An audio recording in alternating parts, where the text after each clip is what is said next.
There are always things in my eye. What is happening? Hi.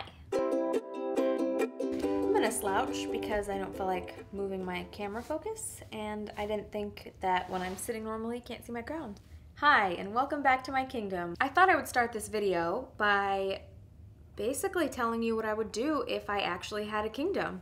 If I had a kingdom, all gluten would be banned forever, permanently, from all things, from the air, from the soil, from the food, from all things. It would be vanished. Vanished? Banished.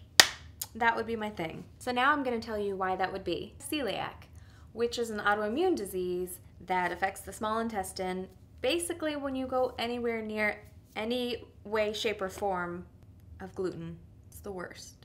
In case you don't know what an autoimmune disease is, it is when your immune system, which is supposed to defend your body from foreign invaders, or disease, but I like invaders because it sounds more like kingdomly. Your immune system is supposed to fight against diseases and illnesses and stuff. Well, what it does is it decides that your healthy cells are foreign, and so instead of attacking the cold or the flu or anything else, it just starts attacking itself. So basically, when I eat gluten, my immune system starts attacking my intestines instead of the gluten, which is the dumbest thing, but it's a whole thing. There are several different types of autoimmune diseases, as well as there are several different degrees of being allergic to gluten. Some people have just a gluten allergy where they get a little itchy, and it can go all the way up to your body shutting down. And I'm a little bit past the halfway point into the severe side of it, so I think the best way to explain it is just to tell you a little bit about how I felt growing up as a kid. I used to get migraines all the time. Several times in my life, I would have to go to the emergency room because I just couldn't take it. I'd get a shot for morphine, some type of morphine type of thing, and a shot for nausea. Also, if you're squeamish, I'm going to talk about poop in this, so beware. Basically, I lived life with chronic constipation and I really didn't even know that I had it, because as a kid, it's like, cool, you can poop once or twice a month, that's normal. Yeah, that's not normal, and that's not okay. So, on top of the migraines and all of the swelling and just nausea all the time, you're getting toxic because you're not eliminating all the gunk that needs to be eliminated, and then your body just starts recycling it, and it's bad for everybody. It honestly, the thought of getting a migraine, I think, put a damper on a lot of things in my life. I was scared to death to go to college. I was afraid to travel the world. The thought of traveling the world wasn't like, cool, one day I'm gonna do it. It's like, no, if I get a migraine in a foreign country, I'm gonna die. So I think that the fear of perpetually getting sick wasn't good for the psyche. So there was the headaches, there was the never going to the restroom. I also had this really annoying thing where it didn't matter if I ate a full meal or just drank a sip of water, I was nauseous, and it was really frustrating. So you should not be nauseous from drinking water. But my intestines were so angry, it's like as soon as something hit it, it's like, nope, not today. I did go to college, I made it, I survived. I did have to go to the emergency room once in college, and I was mortified, I was so embarrassed. Someone in the dorms had to drive me, it was the worst. Back into my teen years, it got so bad that we had MRIs done and CAT scans. They wanted to make sure I wasn't growing a tumor or something, to which I started joking that I had a brain tumor because I'd get nauseous and then I'd get a really weird pain on a certain spot of my head. Like I said in my last video, I am a little bit of a hypochondriac, but there's some stuff that you can't make up. And I think that my hypochondria comes by perpetually feeling ill, so it kind of has a justifiable reason, a little bit maybe. So back to the tests. They did the CAT scans and the MRIs and the blood tests, and they found nothing wrong. Nothing. And I was like, okay, all right, maybe I'm crazy. Maybe it's in my head. I'll be fine. And then I'd go eat a meal, and then I'd be nauseous, and I'd be puking. And I'm like, okay, this is not fine. It's not just in my head, it's physical. Well, then I had a doctor. I don't think I'd gone to college yet. I think it was right before I went. She was like, well, maybe you're just depressed. Why don't you take these antidepressants? And I was like, I don't feel depressed. Like, I love hanging out with my friends and being outside and doing things. Like, I don't think I'm depressed. I'm not making myself sick. And then I got really upset, and then I went home and cried because I was like, clearly something is wrong with me because I'm always nauseous. I feel like crap all the time. They're just telling me I'm crazy. Well, then you start to think you're crazy, and then you get emotional, and it's just very stressful. It got to where I was so sick that I would miss a lot of school, and I had friends make fun of me, and I had teachers making fun of me, And it's really hard when you're young and people in authority, oh, you're missing school again, you should stop faking it and get your work done. And it's like, I'm like dying from the inside out. So people don't always understand just because you look fine on the outside doesn't mean that your body's not attacking itself on the inside. I make it through college, and that has issues of its own with my health and my mood and the depression that actually did eventually hit me. I'll talk about that in another video, but I met this cool guy who was my then boyfriend, now husband. He suggested one day, he was like, well, maybe you're lactose intolerant. Maybe you're lactose intolerant. I'm lactose intolerant. And I was like, no, I don't really, that's not it. And then he said, okay, well, maybe you're gluten intolerant. Well, this was 2009? And I was like, that's dumb. Who's allergic to wheat? That's not even a thing. So as much as I can soapbox now about how much I hate wheat, I mean, I admit I was very skeptical at first. I played basketball in high school and I played volleyball, and I thought in my head, yeah, you're an athletic person. That meant my diet consisted of like whole wheat turkey sandwiches, because that's what healthy athletes eat, is whole wheat turkey sandwiches. It was just like, and then for someone to tell you, maybe you're allergic to wheat. No, I don't think so. And then I vaguely remember saying something like, if I was allergic to wheat, I would have known years ago. And then Jake was like, yeah, you've been sick your whole life. And I was like, no, okay, maybe, but I still didn't want to believe it because I was like, wheat is healthy. The government tells us wheat is healthy. I make it through another move. I'm in another state, still with the ever lingering fear that I'm going to spontaneously get a migraine and pass out. But at one point, Jake was telling me about this doctor that his dad went to a few years ago that did a hair analysis. I was like, that's so weird. What is this weird hippie stuff? Well, sorry, I'm on a squeaky chair.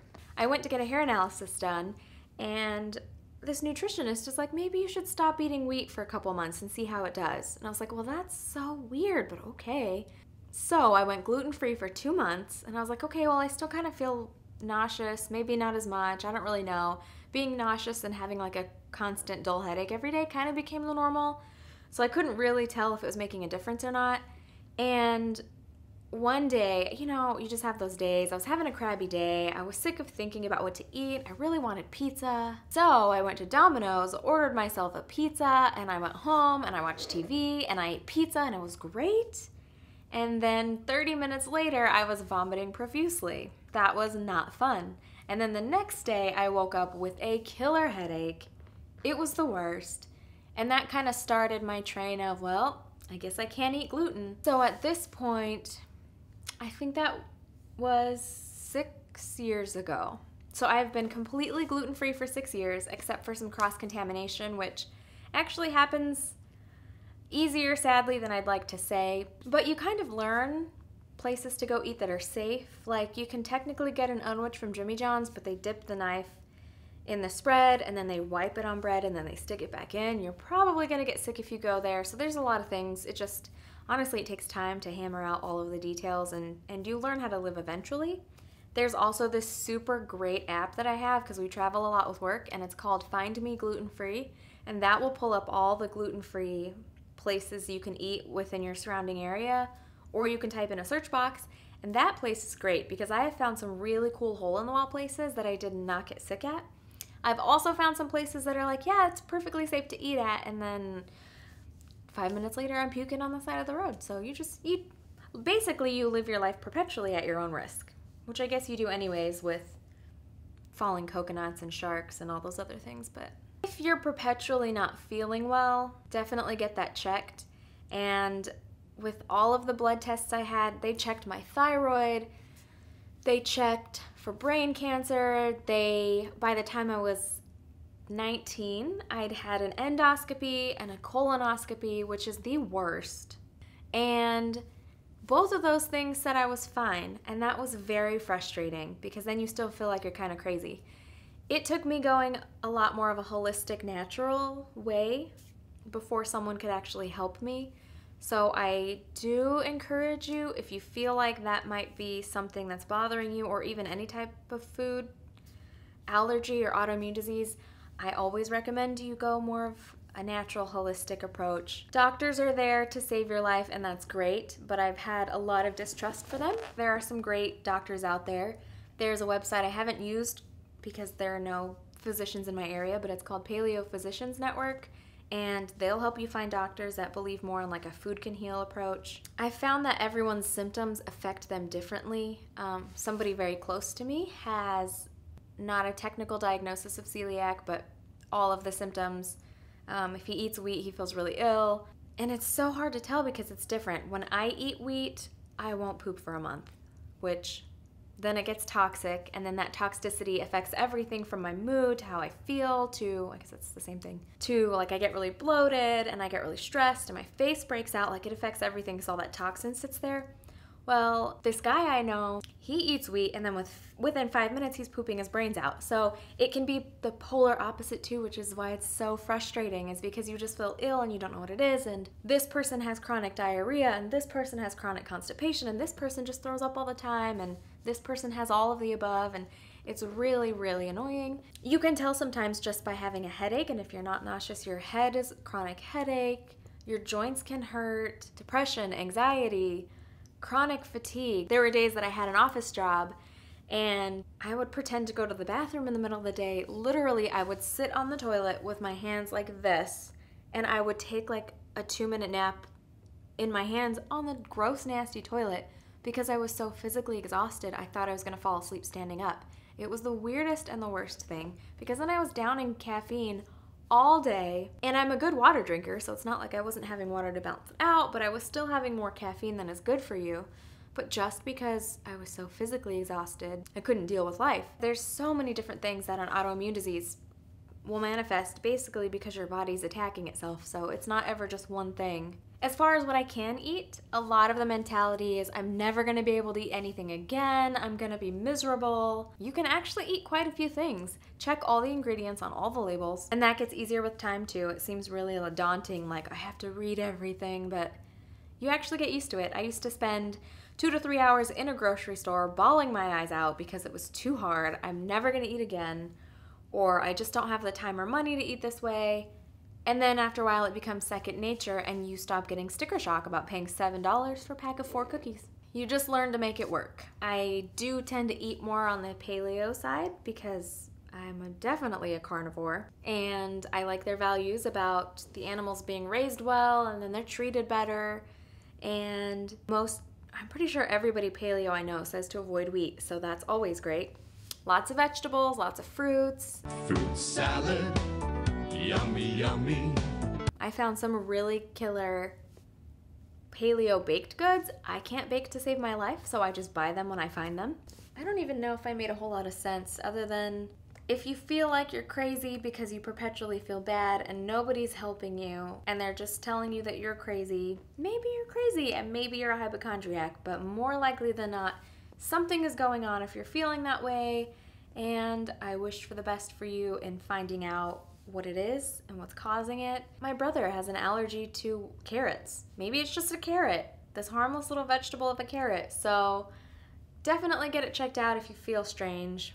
If you have any questions, I feel like I missed a lot of stuff, but I think that this is what I usually tell people when they ask me how I knew I should stop eating wheat or how I knew I was allergic to it or whatever. I feel like that's everything I tell people. But if you have any questions, please leave them in the comments below, and I will try to answer as many as I can. Obviously, don't take my advice over a medical doctor. This is my medical disclaimer. Don't stop doing things that your doctor says to do. I just encourage you to find another doctor that maybe will help you out a little more. That would be my advice. I feel like I should also say too that when you stop eating wheat, it's not like it is and it isn't like a magical boom, you feel better, everything's great. It takes a lot of time, and it is like a roller coaster of healing. And every time I got really frustrated thinking like I should feel healthy, I've been gluten-free for 2 years or for this and that, I actually read a book, and I don't remember which book it is, but in the book, the author said something about like, basically, you're trying to fix, in my case, 21 years of damage to your intestines and to your insides in a year or in 2 years, and it's gonna take a little bit of time to actually get everything healed. Just in the last year or so have I finally started to feel excellent, and then I'd get glutened on accident and I'd be set back a month. So don't expect it to be like an instantaneous, I stopped eating meat today, I'm gonna feel great today. And don't get discouraged if 2 months later you still feel like you got hit by a truck and just want to go to sleep and you don't care about anything else in the world, because it's going to take a lot of time to get everything healed and get your vitamin stores back up, because you do get vitamin deficient when your body is attacking itself. You're going to have your good days and you're going to have your days where you just want to lay in bed and cry all day because you don't care anymore. And days when you feel like you're going to starve to death because you literally can't eat anything. That is my story of going through life thinking I was crazy. I mean, I'm a little crazy, but aren't we all? And perpetually feeling nauseous, and it's still always the battle. If you do have an allergy, you know for sure you are not alone. There are plenty of us out there trucking along and crossing our fingers that we're not going to puke the next day. I hope you enjoy your week. Until next time. Also, if you want to know what I do when I do get glutened, I'll put a pop-up right here of a video I did a while ago. And if you'd like to subscribe, there will be a button with my face somewhere about here-ish. Please hit thumbs up on this video and please hit subscribe, and I will see you next time. Yummy,